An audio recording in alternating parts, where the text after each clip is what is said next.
Episode 7 of Euphoria Season 3 is mainly about consequences, redemption, and the reality that actions eventually catch up to everyone. Almost every storyline in the episode is moving towards some kind of ending. Characters who spent the season chasing money, control, validation, or escape are now being forced to confront what those choices actually cost them. The opening flashback with Ollie immediately sets the tone for the episode. It begins by showing how addiction slowly destroys stability over time. We see Ollie cheating on his wife, using drugs, and damaging his relationship with his family. The argument at the dinner table is important because it shows how addiction affects every relationship around you. Rue's narration about short-term desires becoming long-term patterns connects directly to this. The episode presents addiction less as one single bad decision and more as repeated behavior that slowly reshapes a person's entire life. Ollie ending up in the hospital becomes the turning point for him. Rejecting the painkillers is symbolic because it represents the first moment where he actively refuses the cycle that controlled him before. From there, he begins rebuilding himself through recovery and helping others. However, the episode also makes it clear that redemption isn't simple. Ollie loses multiple sponsees throughout the years, especially during the pandemic. The notebook filled with names and dates becomes one of the saddest symbols in the episode. It represents how addiction creates an endless pattern of loss. The Book of the Dead is important because it reminds us that recovery isn't always successful. Ollie may help people, but he can't save everyone. At the same time, the flashback explains why Ollie continues helping people anyway. He believes that being useful to others gives his life meaning. That idea becomes very important later during his conversation with Rue. Rue's storyline in this episode focuses heavily on religion and redemption. Ever since the burning Joshua tree in episode 6, she has become convinced that God is trying to guide her toward a different life. Her conversations with Lexi show how serious this belief has become. Lexi treats the story with skepticism and sarcasm, which creates tension between them. To Lexi, Rue sounds unstable again. But from Rue's perspective, this spiritual experience feels completely real. What makes these scenes important is that Rue is finally beginning to reflect on the harm she has caused other people. Earlier seasons mostly focused on Rue hurting herself through addiction. Now she openly admits that she has done evil things and participated in dangerous systems. This is a major shift for her character because guilt is replacing denial. Rue's belief that Texas represents her promised land becomes one of the episode's central ideas. Back in episode 1, Rue became fascinated with the peaceful family she met near the border. Compared to her chaotic life, they represented stability, faith, routine, and emotional connection. Ever since then, she has treated that place almost like a spiritual destination. The symbolism here is important because Rue is trying to transform her life story into something meaningful. Instead of seeing herself as a drug addict trapped in criminal systems, she wants to believe that she's moving toward redemption and purpose. However, the episode also questions whether this belief is genuine spiritual growth or simply another form of escape. Rue tends to attach herself intensely to ideas, people, or feelings that promise relief. Earlier in the series, drugs filled that role, then it was jewels, and now religion and the Texas homestead may be filling that role instead. Ollie seems to understand this complexity. Unlike Lexi, he doesn't mock Rue's experience, but he also gently warns her that spiritual awakening alone doesn't erase consequences. His point about Moses never reaching the promised land feels extremely important. It suggests that seeking redemption doesn't guarantee a happy ending. The conversation between Ollie and Rue is probably the emotional center of the episode. Ollie explains that material success means very little compared to relationships and service. This directly contrasts with most of the other storylines in the episode, where characters are constantly chasing money, fame, or power.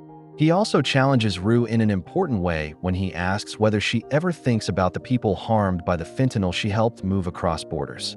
This moment forces Rue to confront something she has mostly avoided all season: the real human consequences of her actions. This ties back to the larger themes of the episode. Many characters want relief from consequences, but very few are genuinely changing their behavior. Ollie's speech about life moving toward a brighter future also gives the episode one of its few hopeful moments. Instead of framing life as meaningless suffering, He argues that struggle itself can become part of growth and transformation. Cassie's storyline continues, showing how desperately she seeks validation through attention and relationships. Losing her OnlyFans account destroys more than just her income. It destroys the version of herself she spent the season building. For a moment, she had independence, influence, and financial power. Now all of it disappeared almost instantly. Cassie's scenes with Dylan are also interesting because they briefly create the illusion of something genuine. Dylan appears more emotionally honest than most characters around her. He understands what it feels like to be reduced to an image instead of seen as a real person. But Cassie immediately turns that intimacy back into performance by secretly posting the selfie from his phone. This shows that she still measures emotional value through public validation and online attention. The fact that the post restores her followers reinforces how trapped she is inside this cycle. Every moment of attention rewards behavior that pushes her further away from emotional stability. Maddy's storyline becomes darker in this episode because her relationship with Cassie shifts completely from friendship into control. When Maddy forces Cassie to work for her and obey her, the dynamic mirrors many of the controlling relationships that already exist throughout the season. Cassie moves from Nate's influence into Maddy's management, constantly placing herself under someone else's authority. What makes this complicated is that Maddy genuinely does care about Cassie in some ways. Saving her from Naz later proves that. But the episode also shows how Maddy increasingly treats relationships like business arrangements. Publicity, influence, scandal, and social media are all tools to her. This connects her more closely to characters like Alamo than she probably realizes. Her partnership with Alamo in this episode especially demonstrates how blurred the line between entertainment and exploitation has become in the world of Euphoria. Nate's storyline in this episode is basically the complete destruction of the image he spent years building. Earlier seasons portrayed Nate as intimidating, powerful, and emotionally dominant. But this season has slowly stripped all of that away piece by piece. Now he is physically helpless, financially ruined, and completely controlled by other men. The buried alive sequence is the clearest symbol of this collapse. Nate is literally trapped underground inside the remains of the future he tried to build.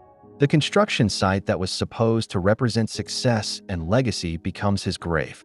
At the same time, the episode also uses this situation to further connect Maddy and Alamo's growing partnership. Maddy turns to Alamo because she has no other way to save Cassie and Nate. Alamo agrees to help, but not out of kindness. He immediately turns the situation into another business arrangement, expecting a percentage of future earnings in return. Even while helping, he's still gaining power over people. When Alamo arrives at the exchange, it first looks like the situation might end peacefully. Naz expects the money, Cassie is handed back safely, and the tension briefly lowers. But the moment Naz realizes the bag is empty, Alamo shoots him without hesitation. This is important because it shows that Alamo solves problems through violence. However, the episode doesn't even give Nate the chance to survive after being rescued. One of Naz's men digs the coffin back up, only to discover that Nate has already died from the snakebite. That detail matters because it completely removes control from Nate's ending. He doesn't die fighting. He dies trapped underground, scared, and alone. The final sequence at Laurie's ranch completely changes the tone of the episode. Earlier in the season, Laurie mostly represented danger through implication and psychological control. Now the episode reveals something much darker underneath her operation. The safe containing only women's driver's licenses instead of money is one of the most disturbing reveals in the season.